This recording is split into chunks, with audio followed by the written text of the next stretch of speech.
성경에 보면은 우리 인생을 종종 나무에 비유하고 있습니다. 창세기 49장에 보면 요셉은 샘 곁에 가지라 그 가지가 담을 넘었도다 라는 말씀도 있고, 시편 1편 말씀에는 복이 있는 사람은 시냇가에 심은 나무와 같을 것이라 라는 말씀도 있습니다. 그리고 사사기 9장 말씀에 보면은 요담의 우화인데 나무 비유 이야기입니다. 기드온의 아들 요담이 자신의 배다른 형제 70명을 죽여버린 아비멜렉, 원래 백성이 기드온에게 왕 되어달라고 요구했지만 나도 내 자녀들도 아들도 왕이 될 수가 없다, 왕은 하나님 한 분이다, 그렇게 거절했지만 아비멜렉은 아비멜렉, 아버지여 왕입니다 이 말입니다. 그래서 이름도 자기가 짓고 스스로 왕 되었던 그 아비멜렉을 비유로 하신 말씀인데, 네 종류의 나무가 있습니다. 감람나무, 무화과나무, 포도나무, 가시나무. 나무들이 왕이 되어달라고 찾아가서 요청을 할 때 감람나무나 무화과나무나 포도나무는 자신들의 하나님이 심으신 목적을 따라서 하나님을 영화롭게 하고 사람들에게 즐거움을 주기 위해서 왕되기를 거절하지만, 아비멜렉이 가시나무가 스스로 왕이 됩니다. 그래서 자기의 그늘에 씌우라고 하지만 가시나무에 무슨 그늘이 있습니까? 아픔과 상처를 주고 고통만 줄 뿐입니다. 예수님도 나는 생명의 포도나무고 너희는 가지라, 그렇게 나무 이야기를 말씀을 하셨고, 이스라엘 백성을 선택한 성민으로 삼으신 말씀도 이사야의 말씀에 보면 하나님께서 극상품 포도나무를 심었는데 들포도를 맺혔다라고, 그 포도나무로 하나님이 그렇게 이스라엘 백성들을 비유하셨습니다. 예수님의 무화과나무 비유나 그 외에 나무들 비유가 참 많은데, 오늘 본문 말씀 속에도 우리가 잘 아는 말씀인데 두 종류의 인생이 있습니다. 하나는 사막의 뜰기나무 같은 인생이 있고, 또 한 인생은 강가에 또는 물가에 심어진 나무가 있다. 두 종류의 인생이 있다라고 말씀을 하십니다. 자막이 뜨진 않지만 우리 한번 본문 5절 말씀 한번 읽어봅니다. 5절 말씀 시작. 여호와께서 이와 같이 말씀하시니라. 무릇 사람을 믿으며 육신으로 그의 힘을 삼고 마음이 여호와께서 떠난 그 사람을 저주를 받을 것이라. 6절. 그는 사막의 떨기나무 같아서 좋은 일이 오는 것을 보지 못하고 광야 간조한 곳 근근한 땅 사람이 살지 않는 땅에 살리라. 아멘. 광야의 사막의 떨기나무 같은 인생이 있다. 사람을 믿으며 라는 표현은 사람을 의지하며 라고 하는 의미입니다. 여러분, 사람은 의지의 신앙의 대상이 아닙니다. 사람은 서로 사랑하고 서로 협력하고 서로 함께하고 서로 도와주는 그런 존재 이상도 이하도 아닙니다. 그런데도 사람을 의존하며, 인본주의죠. 우리 다윗 이야기 할 때도 하나님을 의존하던 그가 사탄의 격동에 따라서 인구조사했다 그랬죠. 군사의 힘을 의지하고. 그 다음에 오늘 계속되는 말씀에 보니까 육신으로 힘을 삼는 자라는 표현이 있습니다. 그것은 자신을 믿는 겁니다. 자신의 젊음을 믿고 자신의 체력을 믿고 자신의 지식을 믿고 지혜를 믿는 그런 여러분 불신앙을 의미합니다. 그런데 오늘 이런 어려운 일들을 우리가 지나면서 우리 스스로 믿을 만한 존재입니까? 우리의 젊음을 믿을 만하다고 할 수가 있겠습니까? 그러한 인생들은 떨기나무 같은 인생들이다. 그리고 그 마음이 하나님에게서 떠났다 그랬습니다. 이어지는 말씀 본문 9절에 보면 하나님에게서 떠난 마음은 심히 부패합니다. 그 심령을, 그 폐부를, 그 중심을 하나님이 살펴보실 때 하나님 앞에서 심히 부패한 심령이 될 수밖에 없습니다. 그런 떨기나무 인생들은 좋은 일 오는 것을 보지 못할 것이라. 그리고 그들의 삶은 이 사막의 간조한 소금 땅이라고 하는 의미입니다. 이 삶이 여러분 황폐해지고 말 것이라고 하는 그런 경고의 말씀입니다.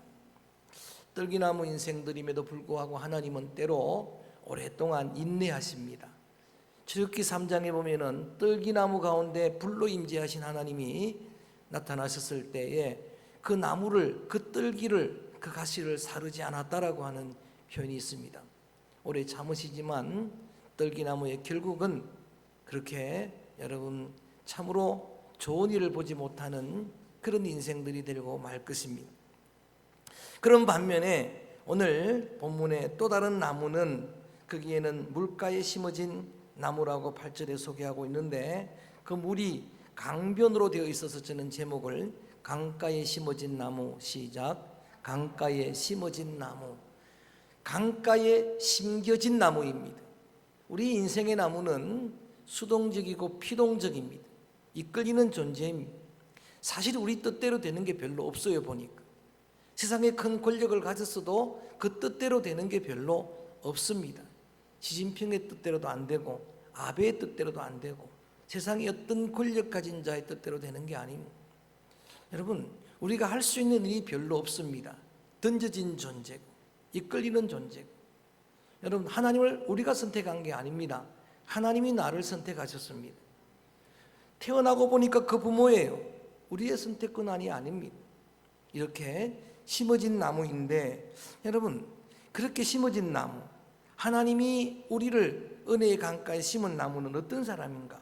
7절 말씀 함께 한번 읽어봅니다. 7절 말씀 시작. 그러나 무릇 여호와를 의지하며 여호와를 의리하는 그 사람은 복을 받을 것이라.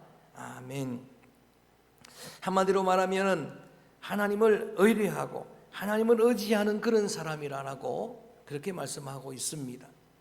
어릴 때 다윗이 그랬던 것처럼 오직 하나님의 이름만 의지하고도 아버지의 양떼들을 충분하게 지켰던 그 다윗이 그랬던 것처럼 소년 청년 다윗이 창으로 단창으로가 아니라 만군의 여호와의 이름만으로 무장하고도 골리앗을 이겼던 것처럼 하나님만 전적 의지하는 그런 성도들을 성경은 강가에 심어진 나무라고 그렇게 비유하고 계십니다.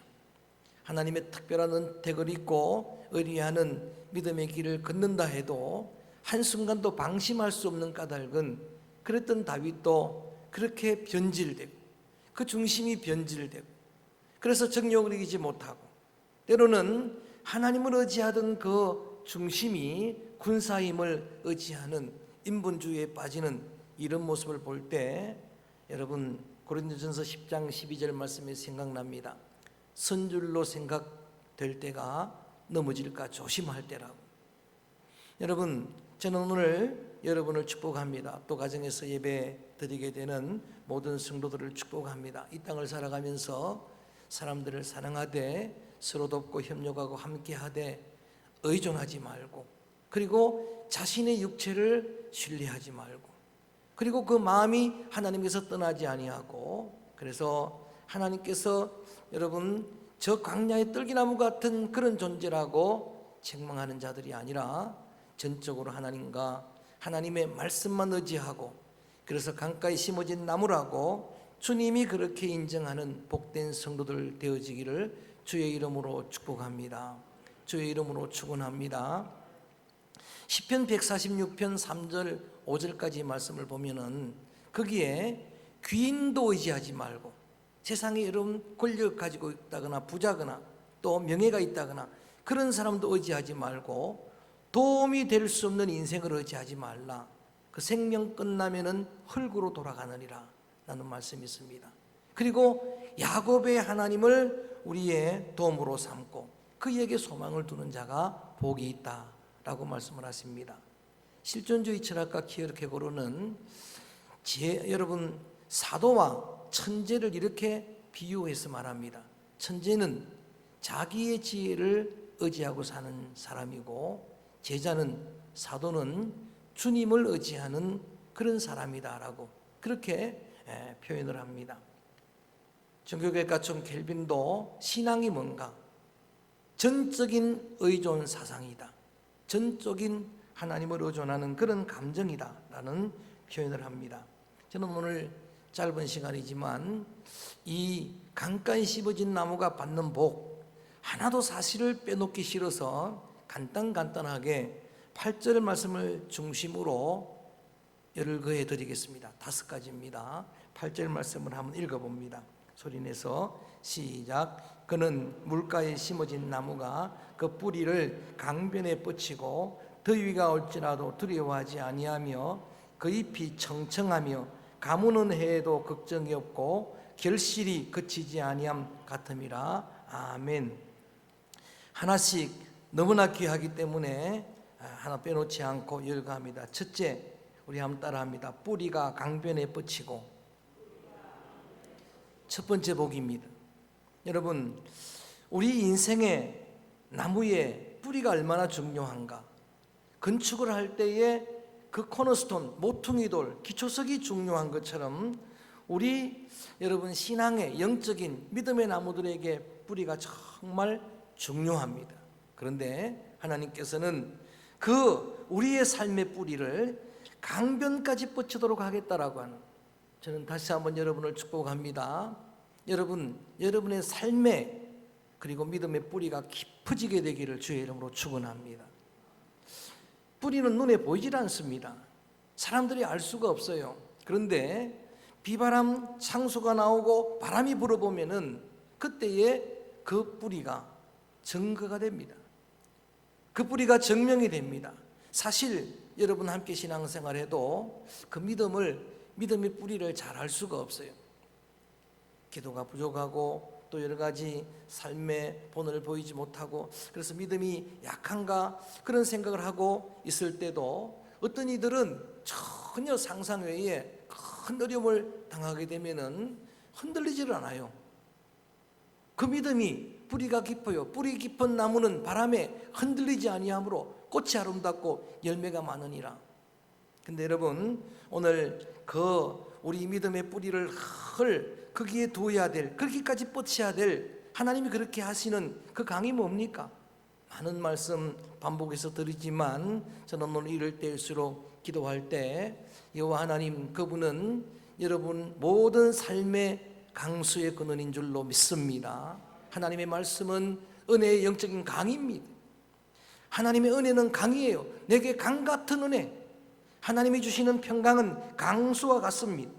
이사야 58장 11절에 그래서 우리 믿음의 성도들을 물된 동산 같도다. 늘 물을 대어주니, 늘 그 뿌리가 강변까지 뻗쳐 있으니까 거기서 수분을 공급받고 영양을 공급받는 거예요. 얼마나 복된 삶인지 알 수가 없습니다. 예수님도 요한복음 7장에서 그런 말씀을 하십니다. 나는 생명의 물이라, 나를 마시는 자는 영원히 목마르지 아니하리라. 그러면서 하신 말씀이 나를 믿는 자는 그 배에서 생수의 강수가 흘러넘치리라. 할렐루야. 여러분, 생수의 강수입니다. 그리스도의 보혈은 생수입니다. 그래서 사도 바울은 골로새서 2장 6절에 골로새 교회 성도들에게 편지할 때에 예수 그리스도에게 뿌리를 내리라라고, 예수 그리스도에게 뿌리를 박으라라고 권면하고 있습니다. 에베소 3장 14절 이하에는 바울의 에베소 교회를 향한 기도인데 많은 기도 제목이 있을 것입니다만은 그 소중한 기도들 가운데 가장 먼저는 사랑 가운데 뿌리가 내리기를 원하는 것, 깊이 주님의 사랑에 뿌리를 내리는 그런 성도들이 되기를 원하고 기도했습니다. 저는 오늘 더 많은 말씀 드리지 않습니다. 흔들릴수록 바람이 일수록 이럴 때일수록 여러분의 신앙의 그 뿌리가 더 깊어지게 되기를 주님의 이름으로 축원합니다. 주의 이름으로 축복합니다. 강변까지 그 뿌리가 뻗어지게 되기를 원하는 겁니다. 자, 그 다음에 두 번째 따라합니다. 더위에도 두려워하지 않으며, 하나도 빼놓지 말고 기도 제목으로 삼기 바랍니다. 다시 한번 이 말씀을 붙들게 되기를 바랍니다. 더위는 한마디로 말하면 환난입니다. 더위는 고난입니다. 광야의 더위는 여러분 정말 피할 길이 없습니다. 이 코로나는 여러분 우리 인생의 큰, 우리의 전 우주적으로 전 여러분 지구촌으로 큰 고난입니다. 큰 위기입니다.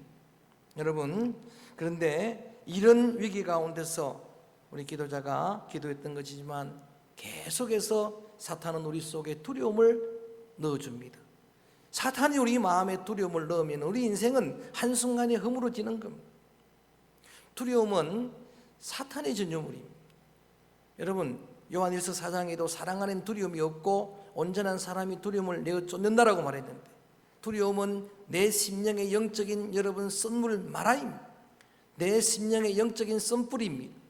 그 두려움에 매이지 아니하도록 어떤 더위가 올지라도 우리 믿음의 귀한 심령들, 성도들을 저들 속에 이 두려움 대신에 하나님이 담대함을 채워주시기를 주의 이름으로 축원합니다. 말할 수 없는 하나님의 평강으로 채워주실 줄로 믿습니다. 시편 17편 8절 말씀에 눈동자같이 지키시는 하나님, 주의 날개에 그 그늘 아래 우리를 품으시는 하나님이라고. 고린도후서 1장 3절 말씀에도 우리 한번 정말 믿음으로 따라해 보겠습니다. 따라합니다. 모든 위로의 하나님, 주의 위로가 여러분에게 넘쳐나게 되기를 주의 이름으로 축원합니다. 함께 예배드리는 모든 성도들, 또 가정에서 예배드리는 모든 성도들 가운데 여러분 진정한 위로자는 하나님밖에 없습니다. 시편 121편 말씀에도 우편에서 그늘을 내어주시겠다고, 졸지도 주무시지 않고 지켜주시겠다고 하는 하나님의 약속이 여러분 심령에 담대함으로, 두려움이 담대함으로 전환되는 은혜의 역사가 있게 되기를 주의 이름으로 축복합니다. 그 다음 세 번째가 그 잎이 청청하며 그랬습니다. 여러분, 복 있는 나무들은 다 비유하기를 시냇가에 심은 나무나 물가에 심은 나무나 강변에 심은 나무나 한결같은 하나님의 약속이 있는데 그 잎사귀가 마르지 아니하며 그 잎이 청청하며, 그래서 저는 이 말씀을 묵상하면서 여러분 심령을 위해 이런 기도를 드렸어요. 우리가 지금 너무나 여러분 위협을 받고 있고 우리의 여러분 심령이 정말 하나님의 생기를 상실해버리고 있잖아요. 그래서 주님, 은혜의 귀한 심령들, 저들의 잎사귀가 마르지 아니하도록 주님께서 저들의 심령을 생동하게 하여 주시옵소서. 할렐루야.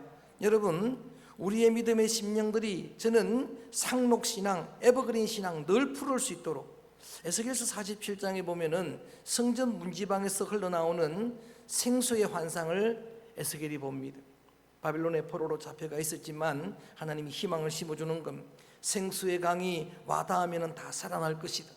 생수의 강이 닿는 곳마다 여러분 강이 살고 물고기가 살고 죽은 사해바다가 살게 될 것이다. 강 좌우에 나무들이 무성하게 될 것이다.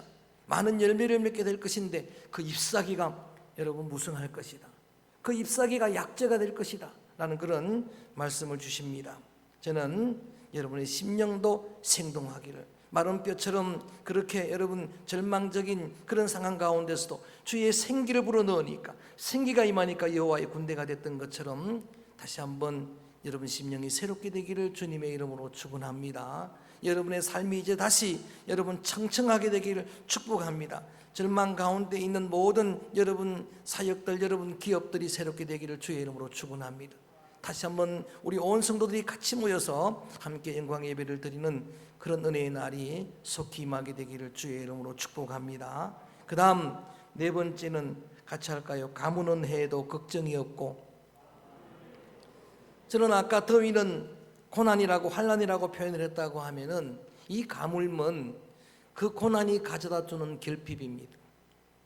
여러분, 코로나라고 하는 이 고난이 여러분 정말 엄청난 우리 전 지구촌이 팬데믹으로 고통을 당하게 하는 그런 고난이지만, 그것보다도 더 무서운 것은 그것으로 인한 악영향입니다. 그것으로 인한 앞으로의 결핍입니다. 온 세계가 여러분 경제적인 공황을 예상하고 있습니다. 여러분, 이것이 얼마나 큰 여러분 정말 고통인지 알 수가 없습니다. 그런데 이렇게 말씀하십니다. 가뭄은 해도 걱정이 없을 것이라. 할렐루야. 여러분, 하나님이 하시는 약속입니다.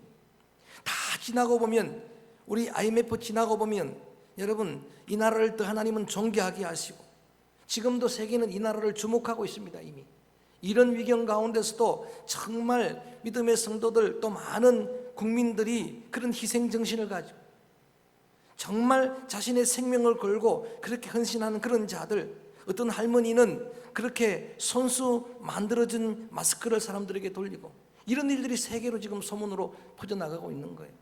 그래서 여러분, 우리 믿음의 귀한 자녀들의 모든 걱정이 저는 다 찬송으로, 감사로, 간정으로 변하게 될 날이 올 줄로 믿습니다.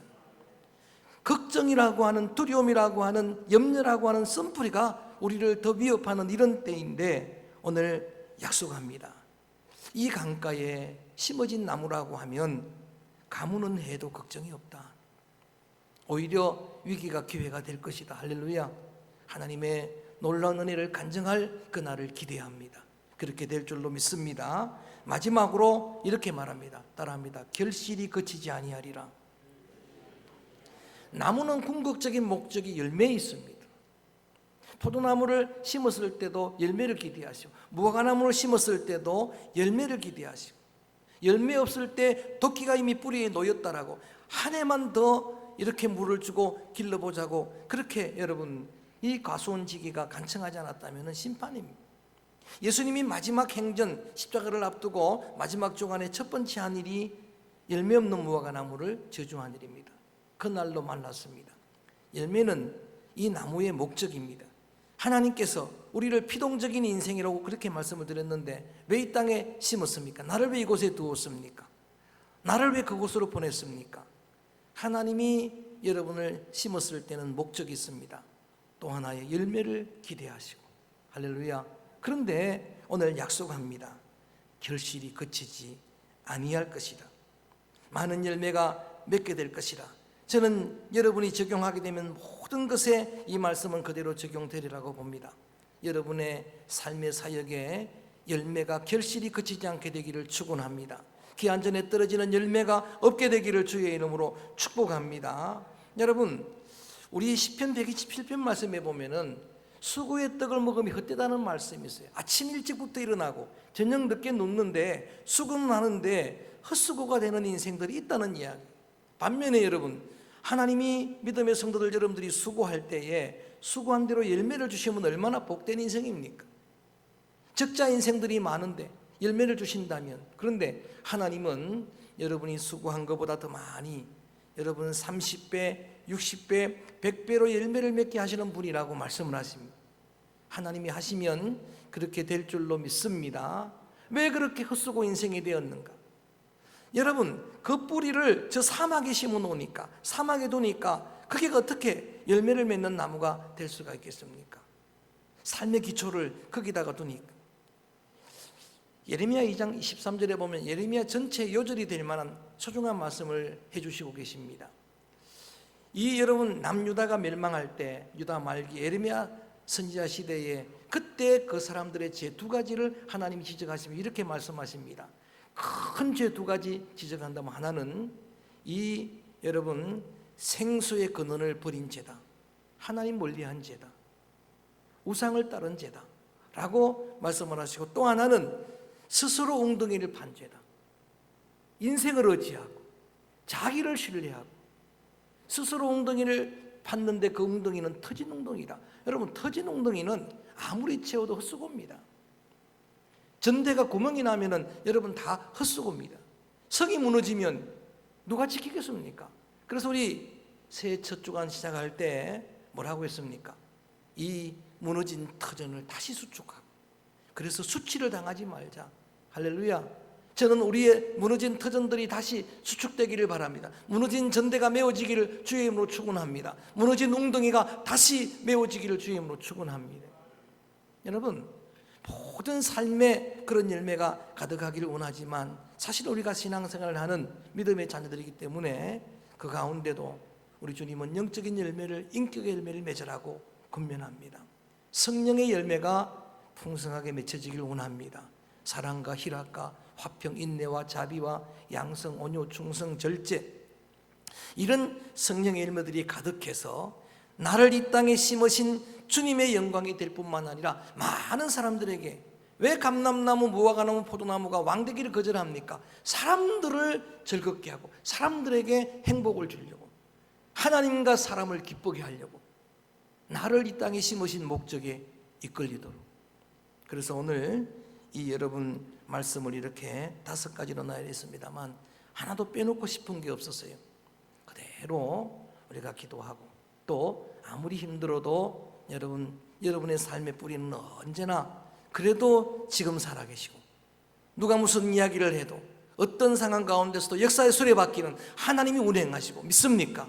그 살아계신 하나님의 강수에 내 삶의 뿌리를 내리고 그 은혜를 공급받고 해서 다시 여러분의 잎이 무성해지고 많은 열매를 맺는 그런 심령, 그런 가정, 그런 주님의 교회와 이 나라, 이 민족이 되어지기를 주의 이름으로 축원합니다. 그래서 여러분들은 믿음으로 이런 때도 선언해야 돼요. 나는 주님이 강가에 심어주신 나무입니다. 강가에 심겨진 나무입니다. 나는 은혜의 물가에 심어진 나무입니다. 너는 시냇가의 나무라. 이 찬양을 드리겠습니다.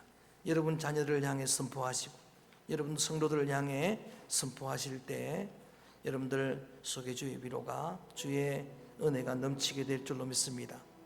너는 시냇가에 심은 나무라.